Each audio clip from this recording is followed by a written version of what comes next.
아니라 그 창조주 하나님, 우리를 구원하신 그 하나님을 높이고 찬양하고 예배하는 것입니다. 하나님, 우리 상황이 어떠하든 가운데 하든지 우리가 마음을 다해서 정말 감사하는 마음으로 이 시간 예배드리기 원합니다. 올 한 해도 돌이켜보면 생각하면 정말 어렵고 힘든 일도 많았지만 그래도 하나님의 은혜로 여기까지 왔습니다. 오늘 그런 하나님을 높이고 찬양하고 경배하길 원하오니 오직 하나님 아버지만 영광 받아주시고 높임을 받아주옵소서. 오늘 이곳에 하나님이 임재해 주셔서 이곳에서 드리는 모든 예배하는 자들이 하나님을 느끼고 또 깨닫고 또 함께하며 감사하는 시간 되게 하여 주옵소서. 우리 한 1, 2분만 오늘 예배를 위해서 간절한 마음으로 기도하며 나가겠습니다.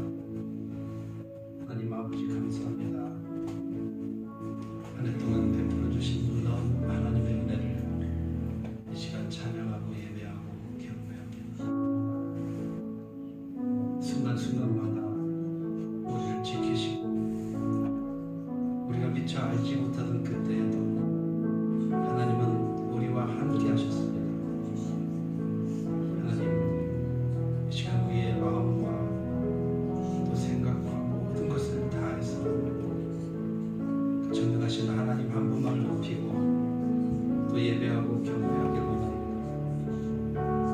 오 아버지 하나님, 임재해 주셔서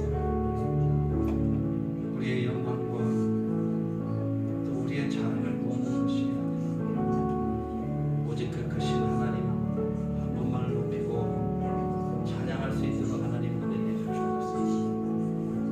하나님, 우리의 왕이시여 우리의 하나님이고 우리는 그 앞에서 하나님의 아들로 자녀로 발견되는 놀라운 이 약속이 하나님 이루어지는 귀한 시간 되게 하여 주옵소서. 오늘도 또 예배를 사모하지만 나오지 못하는 우리 심령들이 있습니다. 하나님 아버지 긍휼히 여겨주시고 불쌍히 여겨주옵소서. 비록 나오지 못하여도 이 시간을 사모하게 하시고 또 예배의 중심이 되시고 예배의 왕이 되신 하나님 아버지 또 사랑하는 마음을 주셔서 모두 다 모여서 하나님을 예배하고 찬양하는 그날을 좀 꿈꾸게 하여 주옵소서. 아버지 하나님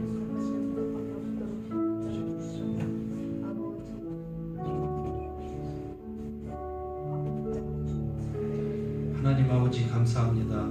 2022년이 벌써 저물어 가는데 하나님 돌이켜보면 정말 감사할 일밖에 없습니다.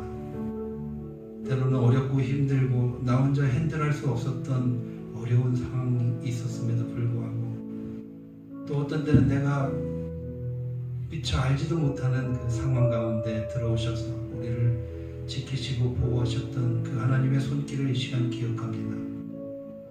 하나님 아버지, 오늘 저희들이 온 마음과 정성과 뜻을 다해서 그 하나님 한 분만을 높이고 예배하고 경배하기를 원하오니 하나님 임재해 주옵소서.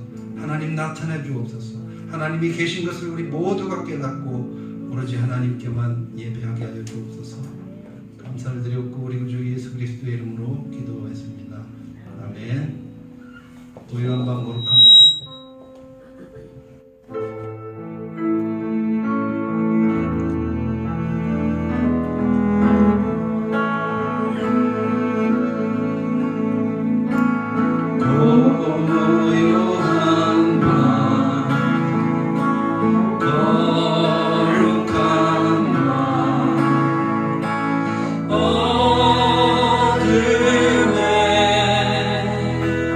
어둠에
기도하겠습니다.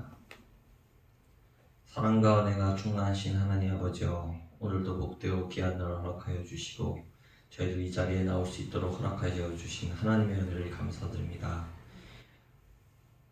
세상 만물을 주관하시며 우리의 삶 속에서 늘 역사하시고 우리에게 사랑과 은혜로 축복하여 주시고 우리의 발걸음을 지켜주신 하나님을 찬양하며 하나님께 경배하옵나이다. 우리의 심령을 주장하사 오늘도 하나님께 온전히 예배드리는 저희들이 되게 하여 주옵시고 우리의 심령이 성령 충만함으로 인하여 하나님께 온전히 나아갈 길을 인도하여 주시옵소서. 하나님이 우리의 삶 속에서 늘 우리에게 축복과 또 앞길을 예배해 주시고 인도하여 주셔서 정말 올 한 해도 저희들이 돌아볼 때 오직 하나님께 감사함이 저희들에게 충만합니다. 하나님, 우리의 삶을 지켜주신 은혜를 더욱더 감사드립니다. 이 시간 온전히 저희들 하나님께 온전히 집중하며 또 하나님의 말씀을 구하고 또 우리의 마음의 평강을 구하는 저희들이 되게 하여 주시옵소서. 하나님, 오늘 또 하나님의 귀한 말씀을 전하여 주실 우리 목사님께 하나님께서 축복하여 주시고 영역 하나의 강건함으로 덧입혀 주시옵시며 그 입술을 주장하여 주셔서 우리가 듣는 마음이 온전히 열리게 하여 주시고 하나님의 말씀으로 저희들이 힘있고 또 세상에 나아가 하나님을 전하는 귀한 자들이 될 수 있도록 하나님 함께하여 주시옵소서. 이 예배의 시작과 끝을 주님께 의탁하옵나이다. 이 시간도 하나님께 정말 감사하고 온전한 예배를 드릴 수 있도록 함께하여 주신 아버지의 은혜를 감사드렸고 살아계신 예수 그리스도 이름 받들어 기도드렸사옵나이다.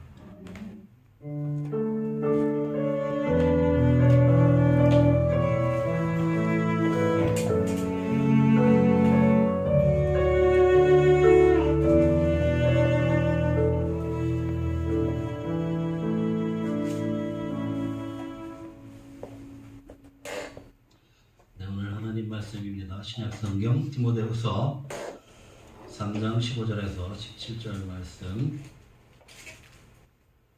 신약성경 디모데후서 3장 15절에서 17절 말씀.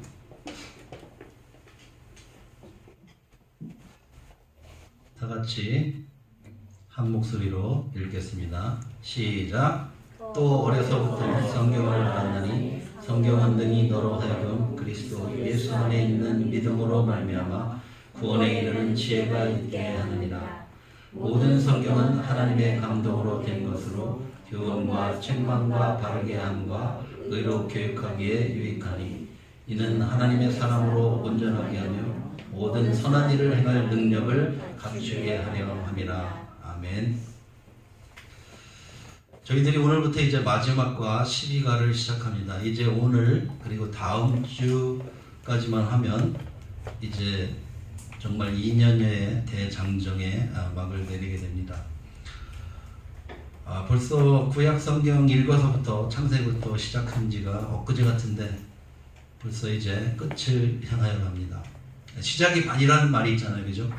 시작만 하면 언젠가 끝이 있게 되죠. 무엇보다도 이 세상에 수많은 일이 있지만 또 시작하고 끝을 맺지만 무엇보다도 이렇게 하나님의 말씀을 전 성경을 구약부터 또 신약 끝까지 우리가 할 수 있는 건 교회적으로 또한 여러분 개인에게나 또 가문의 영광이라고 할 만큼 정말 뜻있고 값 있는 일입니다. 오늘은 이제 우리가 공동서신을 공부하고 뒤에 그 파워포인트를 좀 넘겨주시면요. 아주 다 띄워놓으세요. 끝까지. 계속 눌러서.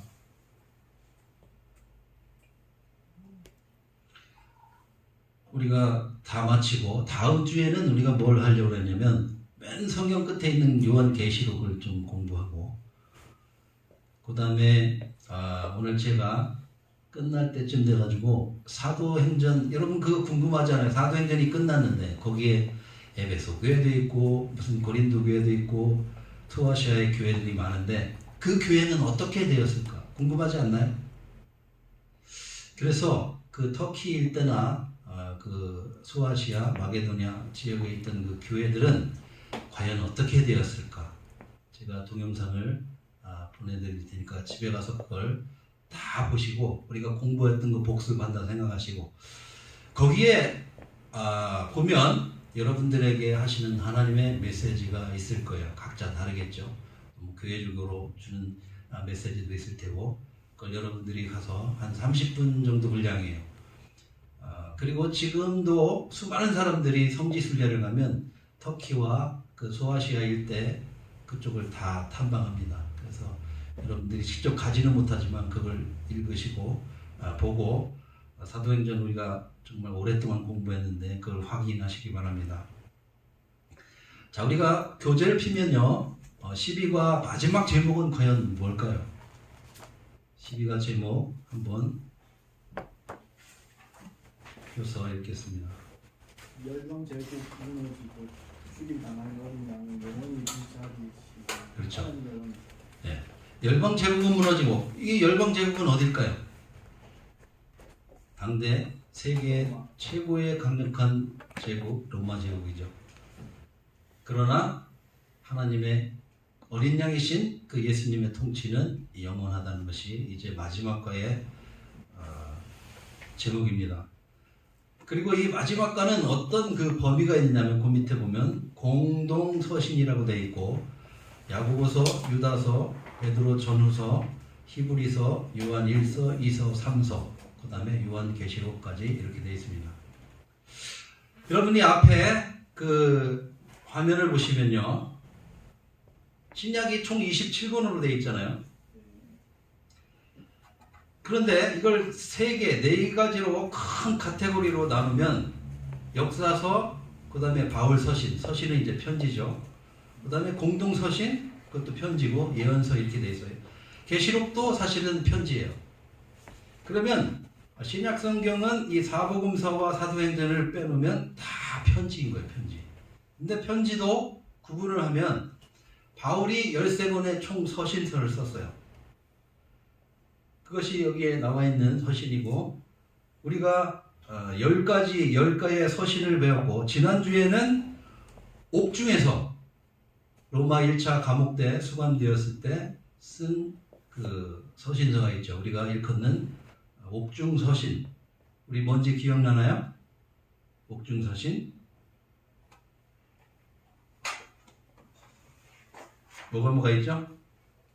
빌레몬서도 있고 에베소서도 있고 그 다음에 빌립보서도 있고 골로새서도 있고 이렇게 4가지가 있고 그런데 8가지 있었던 것은 바울이 다 기록을 했기 때문에 사도행전이 진행되고 있는 어간에 그 필요에 의해서 각 교회로 보낸 편지예요.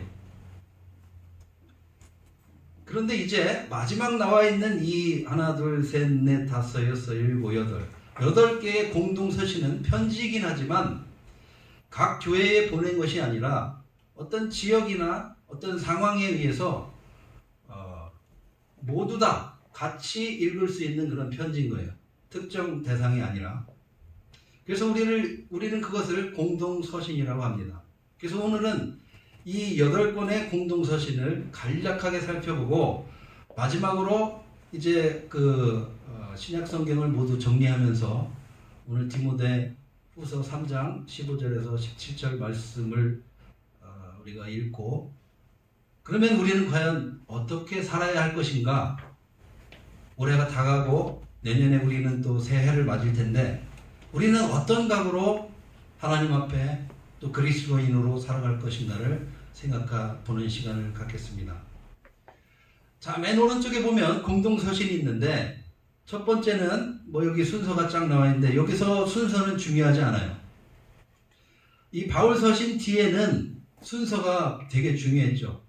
그래서 디모데 후서 같은 경우는 사도 바울이 로마에 1차로 수감되었다가 잠시 풀려났죠. 그래서 에베소와 그 다음에 그레데 섬을 순회하면서 거기에서 이제 목회 서신인 디모데 전서, 디도서를 기록하고 있었는데 다시 2차로 수감되게 되죠. 마지막. 그리고 거기에서는 이제 사형수로서 마지막 생애를 맞이하면서 디모데 후서를 기록하는 것이 이게 사도 요한의 사도 바울 서신의 끝인데 이 공동 서신은 그거하고 틀려요. 저자도 다 다르고 또 상황도 다 틀린 거예요. 그래서 이 공동 서신은 독립적으로 아무 때나 읽어도 관계가 없는 거예요. 자, 그러면 먼저 이 야고보서를 우리가 보면요. 이 야고보는 예수님의 동생이에요. 근데 이 예수님의 동생인 이 야고보는 예수님과 어린 시절을 같이 지냈고 계속 한 집에 살면서도 예수님이 사역하는 것을 이해하지 못했어요. 그리고 오히려 그 사역을 비아냥거리면서 형님 좀 크려면 좀 영향력 있는 사람이 되려면 이런 갈릴리 나사렛 촌동네 조그만 데서 하지 말고 저 큰데 예루살렘 거기 대도시에 가서 활약을 해야 이름도 알리고 유명해진다고 이렇게 비아냥거리는 사람이에요. 그런데 이제 예수님이 십자가에서 못 박혀 죽으시고 돌아가시는 걸 보고 그 다음에 부활하는 것을 본 다음에 이제 바뀌게 된 거죠. 그래서 아주 유명한 사도가 됐고 나중에 야고보도 이 순교하게 되는 그런 아주 유명한 사도가 돼요. 이 야고보는 어떤 성향을 가졌냐면 우리가 공부했는 대로 사도행전 8장에 보면 예루살렘 1차 공회가 열렸는데 사도 바울의 1차 선교 여행을 떠나기 전에 예루살렘에서 이제 결정된 예루살렘 교회에서 결정된 공문을 가지고 이제 안디옥 교회로 가는데 거기에서 그만 이 베드로하고 그 다음에 많은 제자들이 비이방인들이랑 밥을 먹다가 이 야고보가 가니까 혼날까봐 막 뿔뿔이 흩어지는 그런 걸 겪었어요. 그걸 보면 이 야고보의 성향은 어떻다? 굉장히 스트릭한 거예요. 아주 법을 굉장히 중요시 여기고 원칙을 중요시 여기는 거예요. 왜냐하면 그럴 수밖에 없는 게 이제 자기는 그런 걸 다 겪었잖아요. 예수님 만나고 예수님이 누군지 생활하는 거 다 보다가 이제 변하기 때문에 그는 이제 아주 확고한 그런 믿음에 바로 섰기 때문에 이런 법에 대해서 룰에 대해서 굉장히 엄격한 거예요. 그래서 야고보가 한 말 중에 가장 유명한 것이 뭐냐면 행함이 없는 믿음은 죽은 믿음이라는 거예요. 구원받았다고 해서 그걸로 끝이 아니라 이제부터 중요한 거예요. 믿는 사람이라면 믿는 사람의 증거를 보이라는 거죠. 삶으로 열매를 나타내 보이라는 거예요. 그만큼 중요하게 그런 원칙을 굉장히 중요했던 사람이에요. 여러분 이런 성향을 가지고 이런 백그라운드를 가지고 유다서 야고보서를 읽으면 훨씬 더 우리가 풍부하게 이 성경 말씀을 이해할 수 있는 거예요. 두 번째 공동서신 중에 하나는 유다서예요. 이 유다는 누구냐면 이 야고보의 동생이에요. 그러니까 예수님의 동생이죠. 예수님의 두 동생이 다 사도가 됐고 또 하나님의 말씀을 기록하는 저자가 된 거예요. 여러분 생각해 보세요. 유다도 처음에는 형 야고보와 별 다르지 않았어요. 예수님을 잘 이해하지 못했고 그러나 똑같은 경유를 통해서 이렇게 변화된 대사도가 되었어요. 그 다음에는 이제 베드로 전후서가 있는데 이제 두 권이죠. 여러분 베드로 하면 어떤 게 생각나나요? 베드로 어부 또 성격이 급하고 혹자는 무식하다 이런 행동이 말보다 행동이 앞선다 이런 말도 있는데 어쨌든 베드로는 우리가 잘 아는 대로 사람마다 닉네임 이런 게 있잖아요. 닉네임 자기 캐릭터. 근데 이 베드로는 어떤 닉네임이 있느냐면 배신의 아이콘이에요. 배신의 아이콘. 예수님을 3번이나 부인했던 그런 사람이죠. 그리고 그 앞전에는 분명히 가이사랴 빌립보에서 예수님이 너희는 나를 누구라 하느냐 하고 할 때 이 베드로가 아주 정답을 얘기했잖아요. 주는 그리스도요 살아계신 하나님의 아들이니이다 라고 말했음에도 불구하고 얼마 안 있다가 예수님을 부인하는 이런 배신의 아이콘이 됐어요. 후에 물론 예수님께 뉘우치고 돌아가서 이제 정말 대사도가 되었고 이 예루살렘 교회의 지도자가 됐어요. 이제 사도 바울은 위쪽 안디옥으로 올라가서 그 소아시아와 마게도냐를 책임졌다면 이방인의 사도로서, 이 베드로는 유대인이고 그 예루살렘을 중심으로 해서 유대인의 사도가 된 거죠. 그리고 베드로 후서는 뭐냐면 이제 베드로도 사도 바울과 같이 마찬가지로 로마에서 순교하게 됩니다. 여러분, 그 사도 바울과 베드로가 같은 시기에 거의 순교했는데, 그 순교한 이유는 뭐냐면 그때 당시 네로 황제가 집권할 때, 그때 네로가 그 정치적으로 굉장히 위기에 몰렸어요. 그래가지고 그때 마침 대화재가 일어났었는데, 사람들이 소문이 나기를 이 네로가 의도적으로 화재를 일으켰다라는 소문이 났어요. 그래서 정치적으로 압박감을 받으니까 이걸 어딘가에 쏟아붓고 책임을 전가시키기 위해 이걸 그리스도인한테 떠넘기기 시작한 거예요. 그게 가장 효율적이고 안전하고, 왜냐하면 당시에 이 기독교는 많은 사람들이 반감을 가지고 또 좋게 여기지 않았어요. 물론 많은 사람들이 구원받고 그런 역사도 있었지만 어쩐지 그래요. 그걸로 인해서 기독교 박해가 이제 본격적으로 되는데, 그것 때문에 이 로마에서 1차로 수감되었다가 풀려났다가 이것 때문에 정책적인 문제 때문에 기독교인들을 다 가둬서 그때 200명을 처형한 거예요. 지도자들을. 그때 처형당한 것이 바로 바울이고 베드로인 거예요. 자, 그런 내용을 가지고 있어요. 그리고 마지막으로는 이제 요한 1서, 2서, 3서가 있는데, 물론 요한 계시록도 사도 요한이 기록했죠. 사도 요한은 어떤 사람인가요? 사복음서 이런 데 보면 그도 한때는 야망이 있었어요. 그래서 갈릴리로부터 예루살렘으로 올 때 많은 제자들이 그랬지만, 나도 이 예수님이 정부를 이제 전복하고 새로운 그 지도자로 쓰고 또 해방이 되면 나도 뭔가 한 자리에 해먹겠다는 그런 야망을 가졌던 사람이에요. 우리가 공부해서 그 내용 잘 알고 있죠. 그러나 그 또한 이제 많은 시간을 예수님과 함께 다녔잖아요.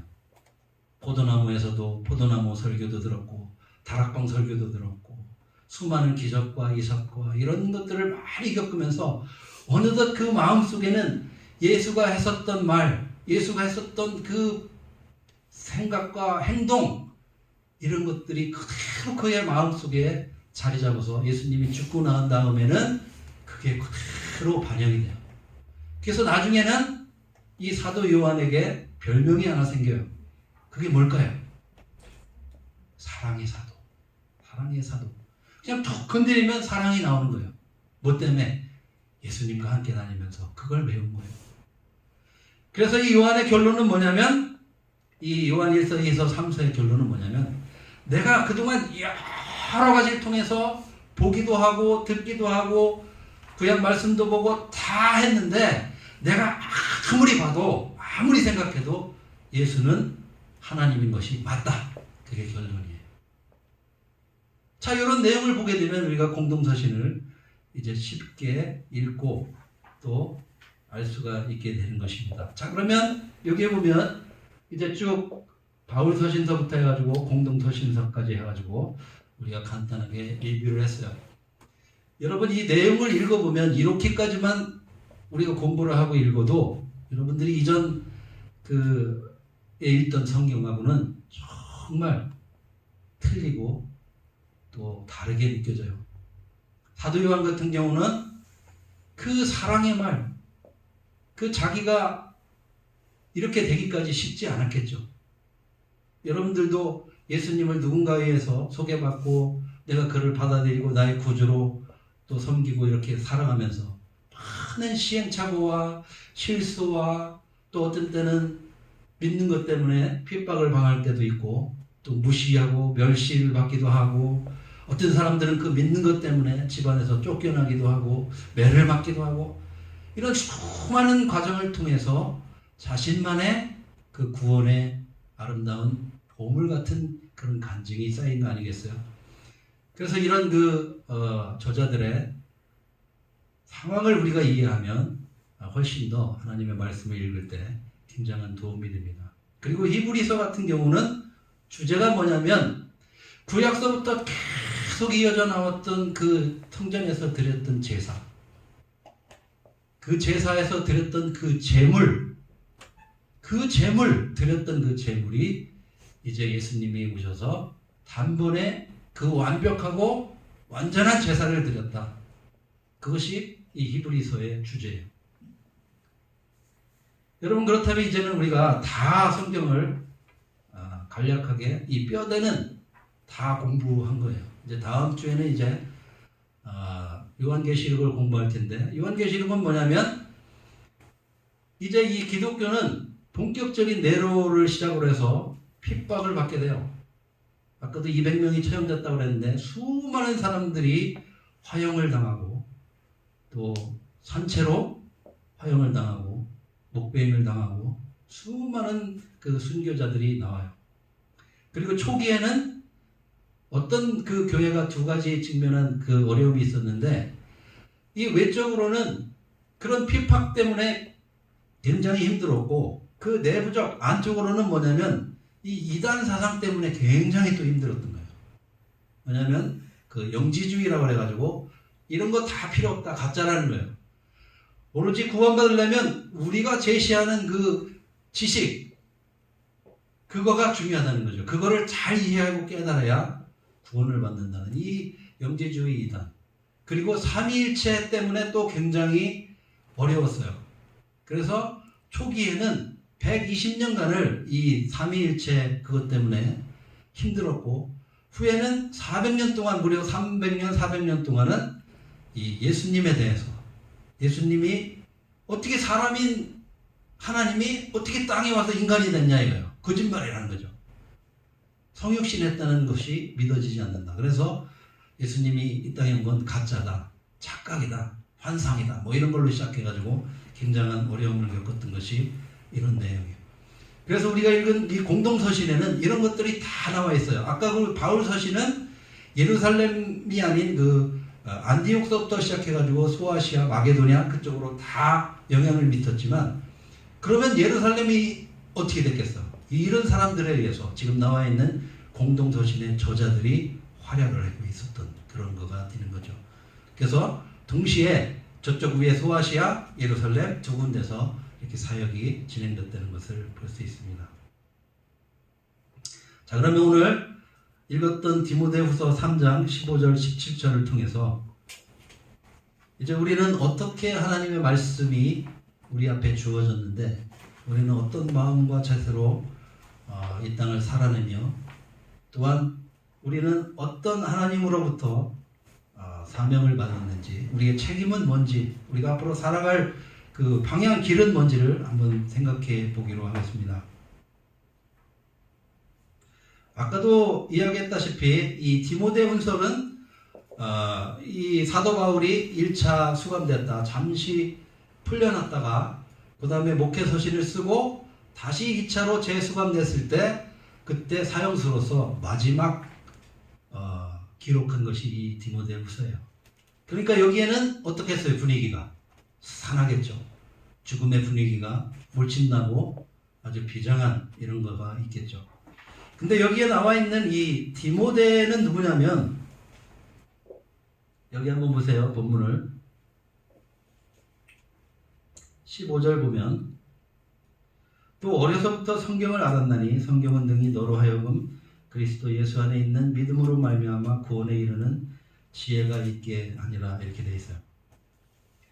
이 디모데는 누구냐면, 여러분들이 성경을 공부했으면 사도행전을 보면 그가 1차 선교여행 때 이제 루스드라 더베 지역을 이렇게 지나면서 거기에서 사람들에 의해서 엄청난 핍박을 받고 돌에 맞아서 거의 죽게 되었어요. 그래서 사람들이 죽었다 하고 그냥 내다버렸어요. 그 정도로 심각한 부상과 매를 맞고 완전 사형 선고를 받은 그 사람이었어요. 근데 기적적으로 이 사도 바울이 다시 살아나면서 죽지 않고 다시 회복되면서 그는 어떻게 했냐면 그 옆에가 바로 이 사도 바울의 고향인 다소예요.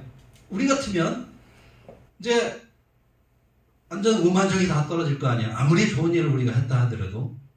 그러면 집에 가서 고향 가서 좀 쉬기도 하고 치료도 하고 맛있는 것도 먹고 이렇게 해야 정상인데 다시 그 왔던 길을 되돌아갔어요. 죽을지도 모르는 그 길을. 거기가 어디예요? 갈라디아예요. 그의 목적은 뭐냐면 다시 돌아가서 위험을 무릅쓰고 생명을 무릅쓰고 돌아가서 갈라디아에서 조직교회를 세우는 것이 그의 사명이고 목적이었어요. 자, 이때 이 루스드라 지역에서 있었던 사람들이 있었는데 많은 사람이 있었겠죠? 거기에 증인으로 있었던 사람, 그 사건을 목격한 사람이 바로 디모데의 엄마하고 아버지하고 할머니예요. 자, 어머니는 유니게고 외할머니, 그러니까 외할머니죠.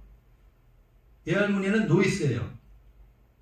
그것을 보고 이 사람들이 회심을 하게 되고 아마 이 디모데도 그때는 어렸었겠죠. 그 사건을 보고 회심을 하지 않았을까라는 추측을 얼마든지 해볼 수 있는 거예요. 왜냐하면 그 사건 이후로 사도 바울의 제자가 돼가지고 죽을 때까지 이 사도 바울을 보필하고 또 이 디모데는 굉장히 연약했어요. 수시로 몸이 약해가지고 이멀전시 가고 병원 가고 뭐 이랬던 사람이에요.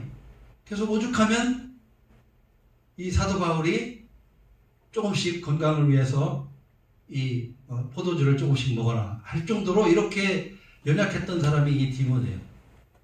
그럼에도 불구하고 이 디모데는 곳곳에 교회를 다니면서 연약한 교회를 세우고 격려하고 했던 그런 위대한 사람이에요. 끝까지 바울이 죽을 때까지 있었고 바울은 이 디모데를 일으켜 내가 낳았다, 믿음의 아들이다 이렇게 칭했던 사람이 바로 디모데예요.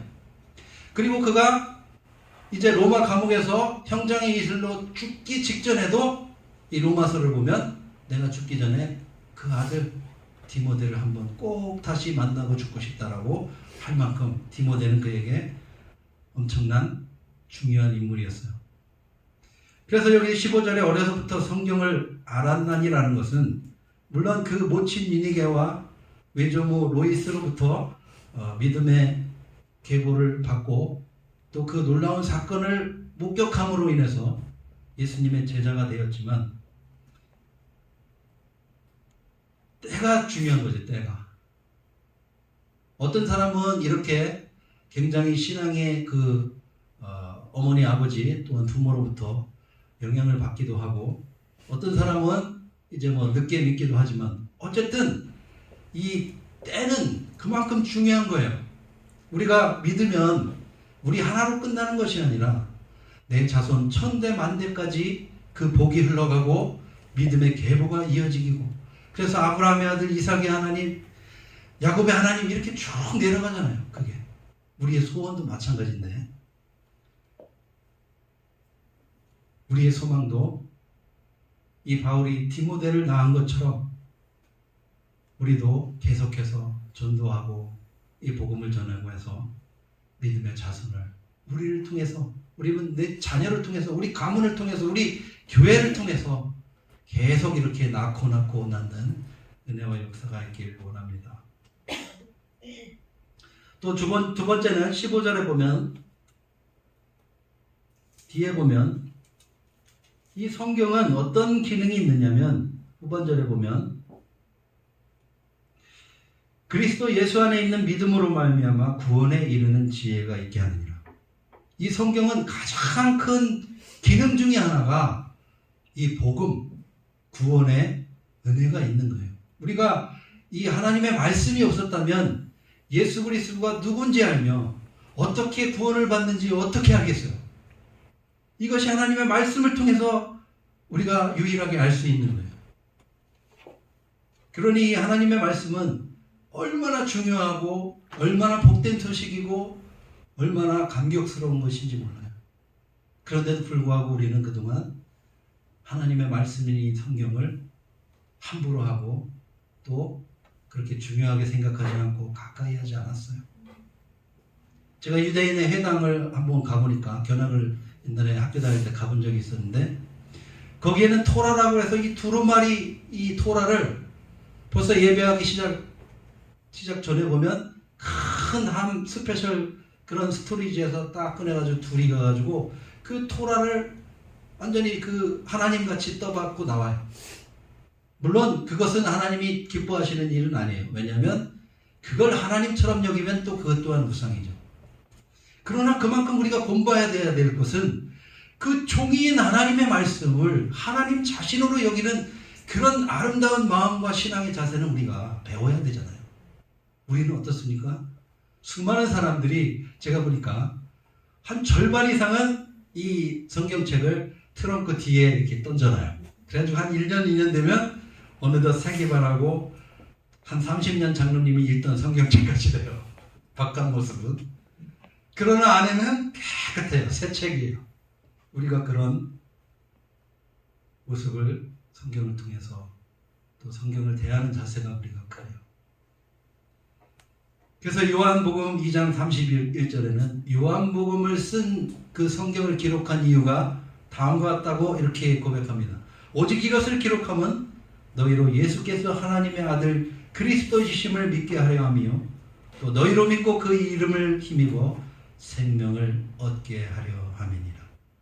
하나님의 말씀은 이처럼 우리에게 구원의 놀라운 소식과 은혜를 줍니다. 여러분 이제 하나님의 말씀을 귀하고 아름다운 하나님의 선물로 여기고 이 세상에 하나님이 주신 가장 아름답고 값어치 있는 보물로 여기시기를 바랍니다. 여러분 그럼 성경이란 과연 무엇일까요? 자, 계속해서 본문을 보면 16절에 모든 성경은 하나님의 감동으로 된 것으로 교훈과 책망과 바르게 함과 의로 교육하기에 유익하다고 했습니다. 교훈과 책망과 바르게 함과 의로 교육하기에 유익하다. 우리가 이런 정도는 다 알죠. 그러면 그래서 어떻게 하자는 것인가? 결국은 결론이 뭐냐면 17절에 이는 하나님의 사람으로 온전하게 하며 모든 선한 일을 행할 능력을 갖추게 하려 함이니라 라고 하나님은 이 디모데후서 3장 말씀을 통해서 기록하고 있습니다. 만약에 우리가 바른 교훈을 받지 않으면 하나님의 말씀으로부터 우리가 조명을 받지 않고 하나님의 이 삶의 지침과 복음과 그리스도인으로서의 살아야 할 그런 삶의 모습들 이런 것들을 배우지 않고 그것을 따르지 않으면 어떻게 되는가? 그 밑에 4장을 보시면 3절 4절을 보면 이렇게 되어 있습니다. 때가 이르니니 사람이 바른 교훈을 받지 아니하면 귀가 가리워져 자기의 사욕을 따를 스승을 많이 두고 또 그 귀를 진리에서 돌이켜 허탄한 이야기를 따르리라 라고 기록되고 있습니다. 이 하나님의 말씀으로부터 우리가 비추임을 받지 않고 가르침을 받지 않고 여기에는 물론 책망도 있고 교훈도 있고 이런 것을 따르지 않으면 우리가 하나님이 아닌 사람의 말을 듣게 되고 사람이 인기 있는 거 또 뭐 요새 핫한 거 이런 것만 따라다니다가 결국은 다른 길로 또 실족하기 쉽다라는 것이죠.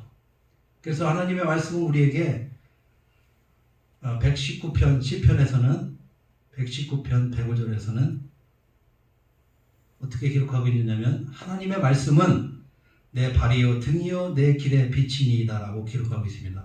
여러분 저는 이 말씀을 참 너무 좋아해요.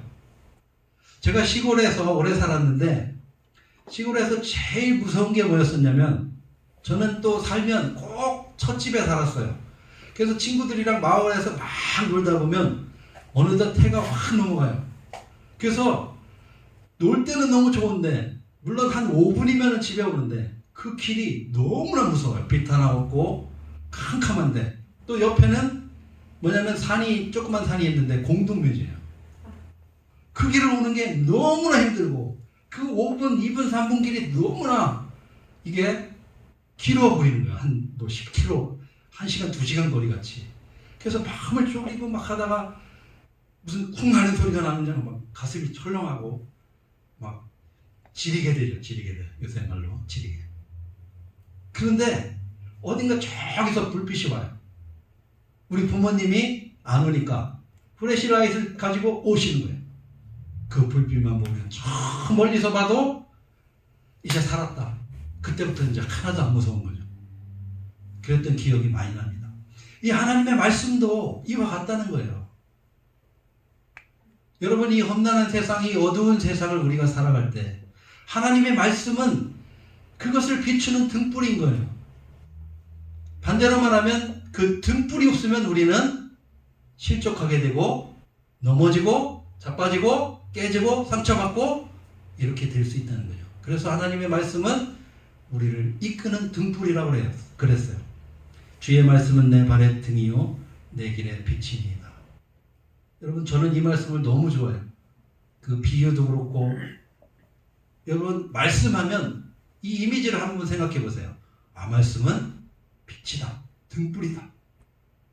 내가 어둡고 힘들고 갈 바를 알지 못할 때 이 말씀 앞으로 나가면 길을 비추고 우리가 길을 찾을 수 있다는 얘기죠. 자, 그러면 결론적으로, 그러면 이제 이 좋은 성경 이제 알았죠. 교훈하기에 바르고 책망하기에 바르고 유익하고 그 다음에 구원에 이르게 하는 그런 놀라운 선물을 우리에게 주고 너무나 좋아요. 이 정도는 우리가 다 알죠, 그죠? 이거 모르고 신앙생활하는 사람은 아마 없을 거예요. 그러나 문제는 그거예요. 아무리 좋으면 뭐 하겠어요? 맨날 옆에다 놓고 안 읽으면 그건 아무것도 아니죠. 근데 이 성경은 우리가 생각하는 것과 달리 성경을 두 가지로 생각해요. 사람들이 성경 하면은 홀리북이라고 해서 하나님의 그 거룩하신 이 스피릿이 있기 때문에 우리가 뭐 아주 신령해야 되고 뭐 이런 어떤 그 영적인 이런 것들을 너무 강조한 나머지 그렇게 너무 신성시 여기는 것이 있어요. 물론 하나님의 말씀이기 때문에 그 자체가 거룩하죠. 구별되고. 그러나 너무 그런 나머지 이런 쪽에 심취하게 되면 접근하기가 너무 어려운 거예요. 설마 하나님이 그렇게 좋은 거를 그렇게 어려운 통로를 통해서 그걸 알 수 있도록 하셨을까요? 그래서 이 홀리 바이블 북이에요. 성경이기도 하겠지만 책인 거예요. 책이 뭐예요? 우리가 지식이 있어야 읽으려면 지식이 있어야 돼요. 그에 대한. 그러니까 성경은 하나님에 대한 그 전문 서적 지식인 거예요. 거룩한 책이기도 하지만. 그래서 우리가 책으로 볼 때는 이런 그 지식적인 것을 우리가 상식적인 것, 이런 뭐 문화, 지역, 지리, 또 상황 이런 것들을 공부해야 할 필요가 있는 거예요. 여러분이 만약에 메이저를 하든지 아니면 뭐 그 새로운 걸 배우든지 하다못해 전자제품을 사도 매뉴얼을 주잖아요. 근데 그 매뉴얼을 읽은 사람하고 안 읽고 하는 사람하고는 나중에 천지 차이예요. 똑같은 거예요. 그런 전문 서적이기 때문에 그거를 공부하지 않으면 우리가 알 수 없는 거예요. 제가 처음에 예수님을 믿고 이제 구역 예배 갔더니 그 장로님이 다음과 같이 말씀하셨어요.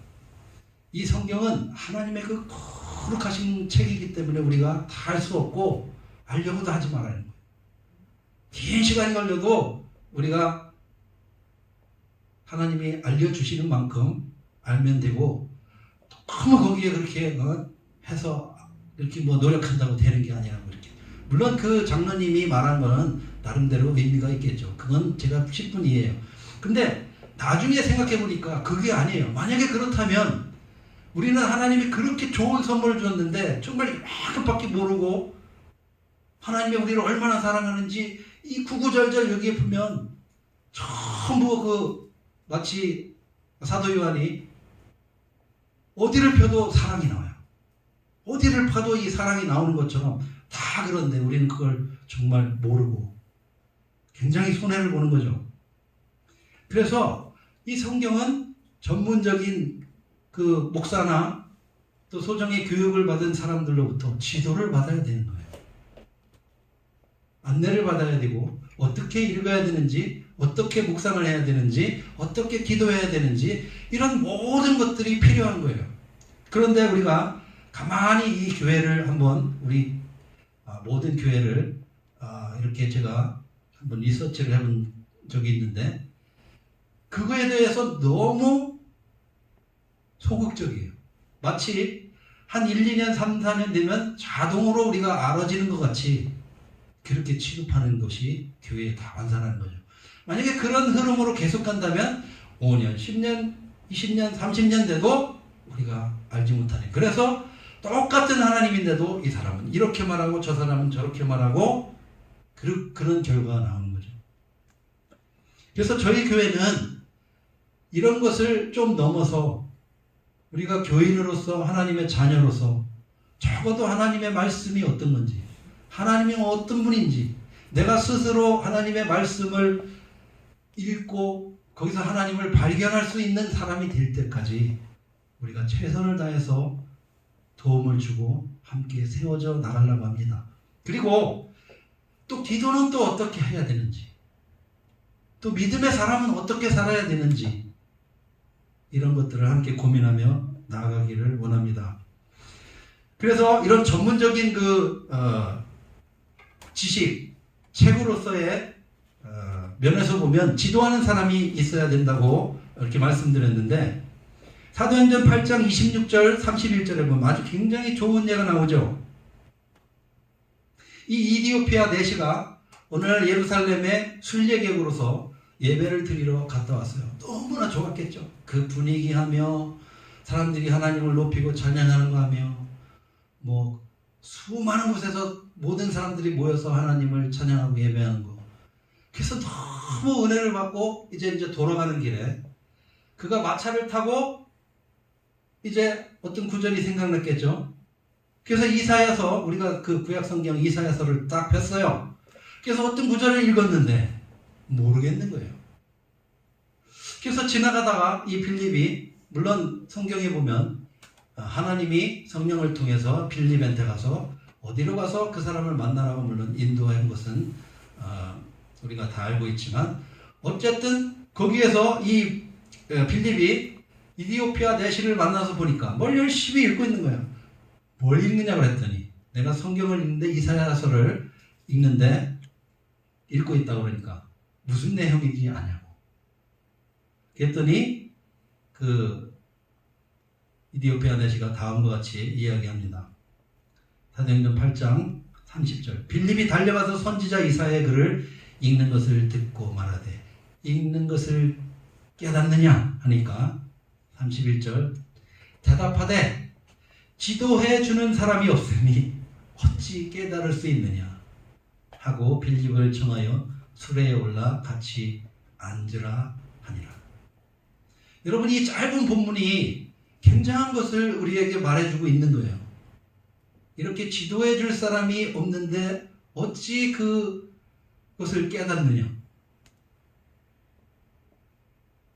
굉장히 중요한 단서가 되는 거죠. 반드시 지도해 주는 사람이 있어야 돼요. 처음에는, 물론 특히 처음에는 이런 1년, 2년 동안 우리가 왜 이런 걸 해야 됐냐면 이 성경은 이런 큰 그림을 이해를 해야 우리가 하나님의 크신 경륜을 알 수가 있는 거예요. 마치 사도행전 1장 8절의 말씀, 하나님의 그 구원에 대한, 성령에 대한 그 블루프린트를 알아야 이 사도행전 전체가 이해가 되는 것 같은 그런 원리죠. 자, 그래서 이제 성경은 전문 서적이기 때문에 반드시 안내자가 있어야 되고 교회는 하나님의 말씀을 읽을 수 있도록 최선을 다해야 합니다. 그렇지 않으면 우리는 영적인 핸디캡을 매년 양산할 수밖에 없는 거예요. 이게 가슴 아픈 거예요, 이게. 제가 왜 이런 고민을 하게 됐냐면 저도 처음에는 예수님을 믿고 너무나 기뻐서 하나님의 말씀도 읽고 기도도 하고 그 안에서 너무 좋았어요. 근데 2년, 3년, 5년, 6년, 10년 가니까 이제 하나님의 말씀을 알고 더 알고 싶고자 하는 그런 갈망이, 내적인 갈망이, 그런 목마름이 생기는데, 그것은 하나님의 말씀을 통해서만 알 수 있다는 것을 깨닫게 된 거예요. 그래서 몇 년을 정말 그거를 어떻게 하면 이걸 할 수 있을까 기도하고 찾고 묻고 하면서 가다가 결국은 여기까지 온 거예요. 그래서 이것은 나에게 궁금증을 주고 갈증을 줬던 그 하나님은 마치 이 이디오피아 네시아가 하나님의 말씀을 읽을 때 지도하는 사람이 없으면 내가 어찌 이것을 깨달을 수 있느냐 했던 것처럼, 이제는 우리가 이 빌립과 같은 안내자, 지도자가 될 수 있는 그런 것을 우리가 준비해주고 싶은 거예요.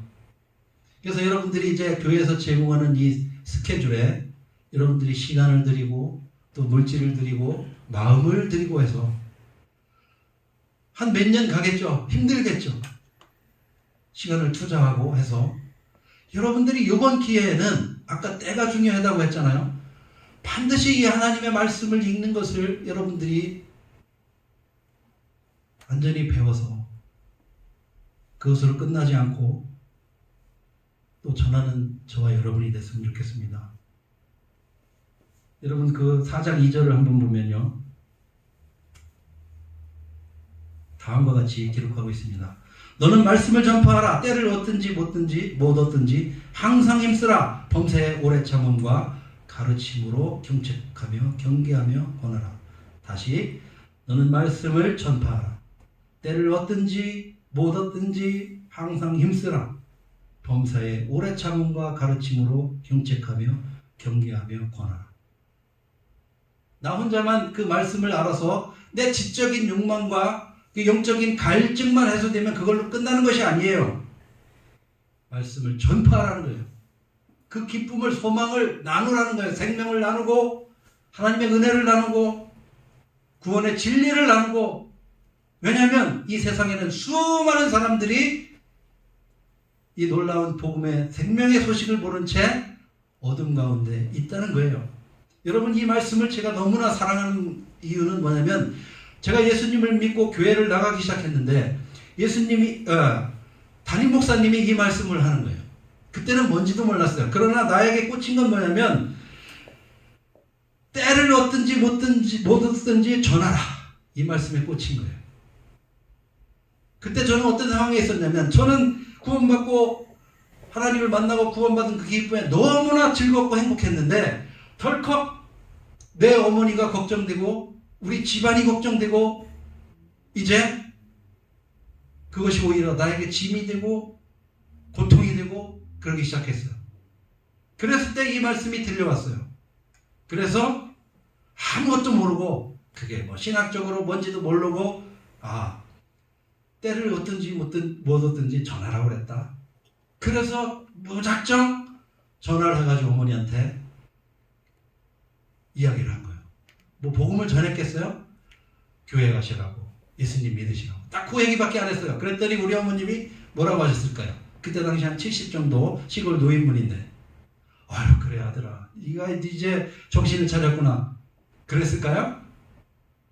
우리 어머님의 대답은 딱 한 가지였어요. 야 이놈아, 그렇게 좋으면 너나 믿어. 딱 그거였어요. 여러분, 근데 놀랍게도 그 말씀이 시작이 돼가지고 우리 어머님이 정말 놀라운 방법으로 구원을 받고 나중에 서리 집사님까지 되셔가지고 천국에 가시고 제가 한국에 가서 장례 예배까지 드리고 그렇게 왔어요. 여러분, 하나님의 말씀은 놀라운 능력이 있는 거예요. 여러분이 그 말씀의 주인공이 되고 능력의 주인공이 되길 원합니다. 이 교회가 비록 지금은 뭐 썰렁하고 그렇다 할지라도 지금 하나님의 말씀으로 우리가 이 영혼에 이 생명을 쌓고 있는 중이에요. 한 사람만 바로서도 그 영향력은 놀랍도록 퍼지는 거예요. 저 한 사람이 구원받고 예수님의 제자가 되니까 우리 어머니, 우리 가족, 주위에 있는 사람들, 그 영향력은 얼마나 크고 얼마나 위대한지 모릅니다. 내년 한 해 이제 1월 달부터 저희가 둘째 주부터 이 구약 성경을 읽기 위한 성경방과 또 그러면 직접적으로 어떻게 읽을 것인가에 대한 이 내비게이션 공부를 할 거예요. 그전에는 이제 스트럭처, 뼈대만 이야기했다면 이제는 구체적으로 어떻게 하나님을 읽고 그 안에서 하나님을 발견하고 이제 정말 귀로만 듣던 그 하나님을 여러분이 눈으로 보고 우리 삶에 모셔드리고 내 삶 가운데 그 나타나는 하나님의 놀라운 일들을 경험하는 기적의 한 해가 될 줄 믿습니다. 여러분 그걸 생각하면 저는 얼마나 기분이 좋고 얼마나 행복한지 모르겠어요. 내년에 여러분들이 수많은 계획을 세워야 되겠죠.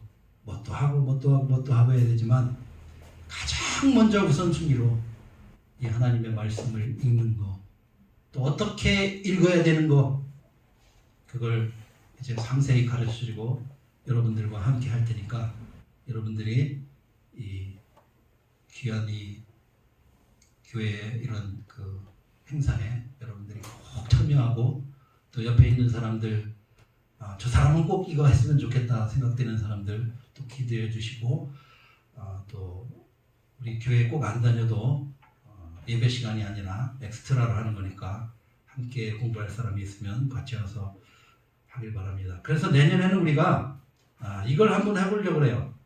처음에는 구약성경, 신약성경 일독을 생각했다가 이거는 아닌 것 같아요. 그래서 신약성경 일독을 우리가 한번 해보면 어떨까 생각이 들어요.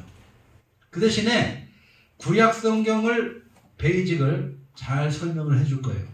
그 백그라운드를 가지고 우리 전체가 내년에는 신약을 일독해서 정말 하나님을 다시 발견하고 예수님을 다시 발견하고 우리가 때를 얻든지 못 얻든지 남에게 전파하고 나누는 생명의 전달자가 되기를 예수님의 이름으로 간절히 축원하고 축복합니다.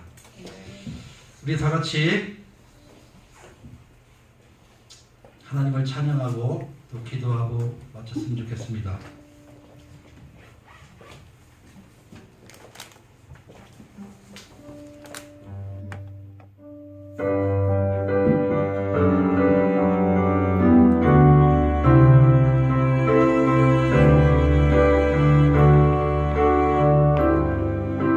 지존하신 주님, 지존하신 주님 이름 앞에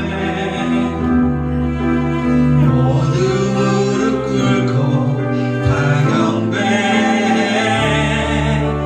거룩하신 주님 보좌 앞에 엎드려 절하세.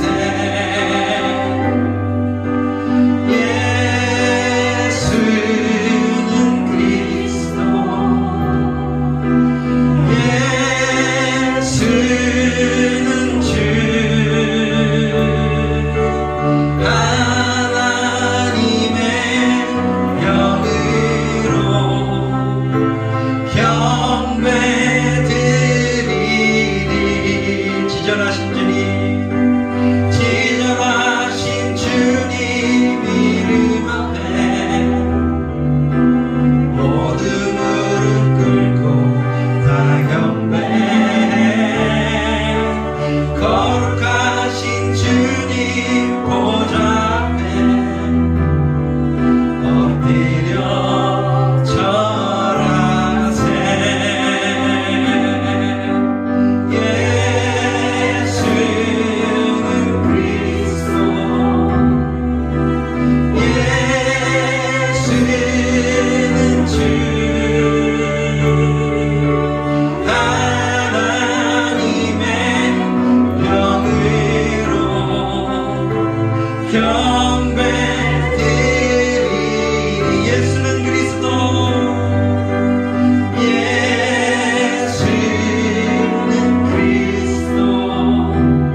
평강의 왕, 당신은 하늘과 땅의 주, 당신은 정의의 아들. 하나님 아버지 감사합니다. 존귀하신 주님이 이 땅에 오셔서 나를 구원하시려고 이루신 놀라우신 십자가의 구속의 은혜를 이 시간 찬양하고 경배하고 높입니다. 주님 영광과 존귀를 받아주옵소서. 하나님이 기쁜 놀라운 소식을 이제 내 삶에서 누리고 내 삶에서 행함으로 나타내고 사도 요한이 사랑의 사도가 된 것처럼 이 예수 그리스도의 그 놀라우신 사랑 때문에 나도 모르게 사랑할 수밖에 없는 그런 예수님의 자녀가 아들이 되기를 원합니다. 하나님, 특별히 이렇게 놀라우신 소식이 전해져 있는 하나님의 말씀인 성경을 우리에게 주셔서 감사합니다. 이것을 전하는 자, 나누는 자 되게 하여 주옵소서. 그리고 이 교회가 하나님 주신 이 놀라운 은혜와 사랑을 정말 목숨을 걸고 기쁨과 사명을 가지고 때를 얻든지 못 얻든지 이것을 전하는 저희들 될 수 있도록 인도해 주옵소서. 내년에 하나님의 이 놀라우신 사명을 받고 순종함으로 이제 성경 읽기를 시작하고 하나님의 말씀 가운데로 나아가길 원합니다. 하나님 말씀으로 초대할 자를 주님 보내주시옵시고 하나님 특별히 리더로 세우신 하나님의 말씀을 가르칠 자들을 주님 축복해 주시고 그 말씀을 통해서 이 교회가 하나님의 말씀으로 충만하게 하여서 날로 날로 흥왕해지는 역사가 있게 하여 주옵소서. 오늘 주신 말씀을 붙들고 함께 기도하며 나아가시겠습니다. 하나님 아버지 감사합니다. 예수 그리스도 그 놀라우신 구원의 이름을 우리에게 주셔서 감사합니다. 오 하나님, 이 영광스러운 복음과 생명을 우리에게 주셔서 우리에게 무엇이 두려우겠으며 우리 앞길에 무엇이 있다 한들 우리가 좌절하고 낭망할 수 있겠습니까? 하나님 아버지 기쁨과 소망을 가지고 하나님 이제 나아가기를 원합니다. 하나님 우리의 입술을 통해서 우리의 삶을 통해서 예수가 구원자이다, 그에게만 소망이 있다, 그에게만 생명이 있다, 우리가 담대히 외치는 하나님의 점령이 될 수 있도록 하나님 우리를 사용하여 주시옵시고 우리가 그 일에 쓰임받게 하여 주시옵시고 하나님 우리의 남은 삶이 이것으로 드려지게 하여 주옵소서.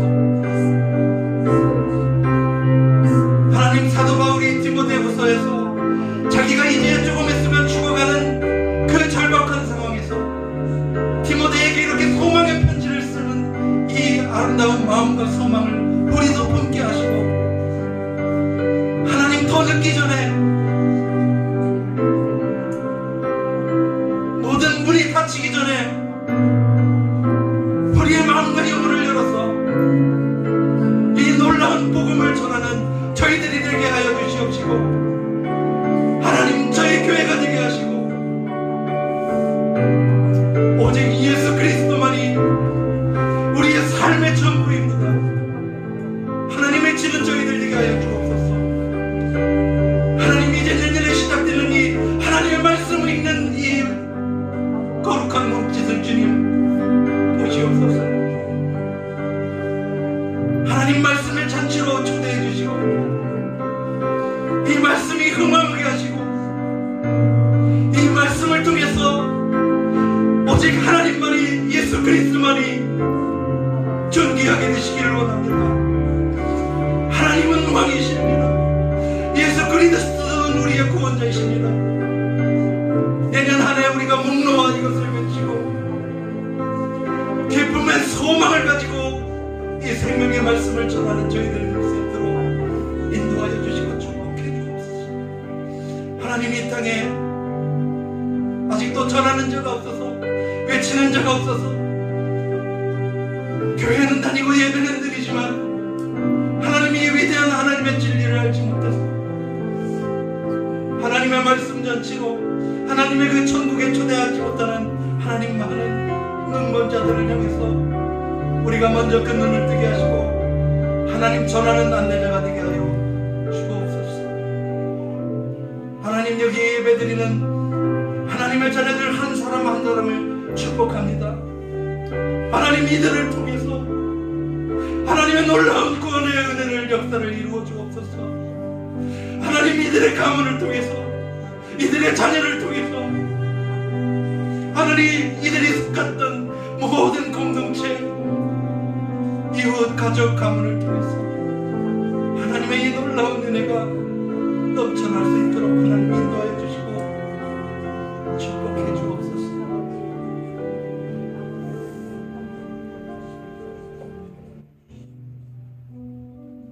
하나님 아버지 감사합니다. 우리에게 이처럼 놀라우신 은혜를 주셔서 감사합니다.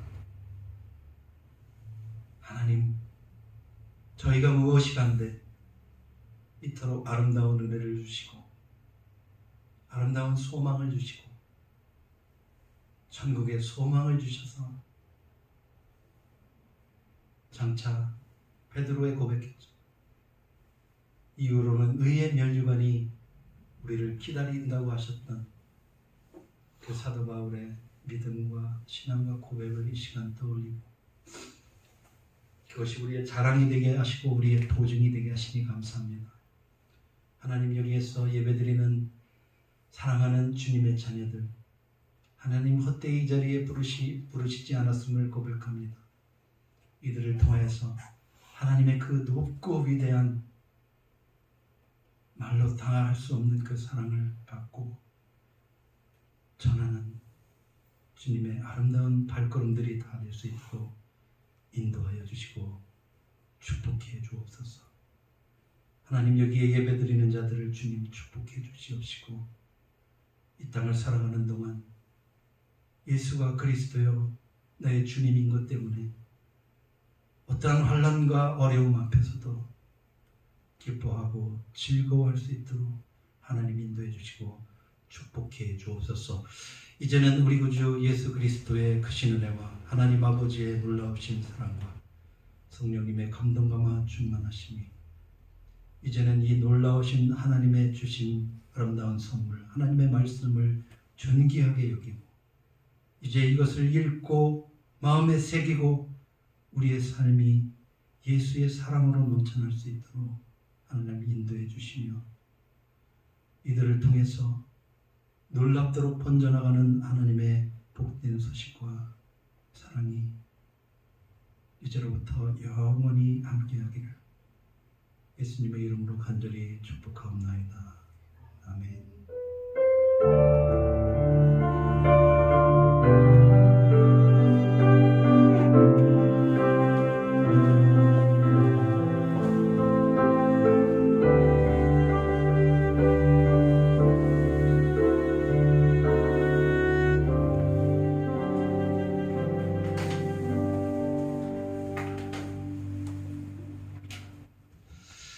네, 예배를 드리면서 정말 그런 생각이 들었습니다. 저를 포함해서 여러분들이 얼마나 복된 사람인지 이 시간 정말 깨닫게 되었습니다. 여러분들 사랑하고 축복합니다. 앞으로 여러분들을 통해서 하나님께서 어떤 일을 행하실지 너무나 기대되고 또 감사하게 됩니다. 광고하고 예배 마치도록 하겠습니다. 여러분들이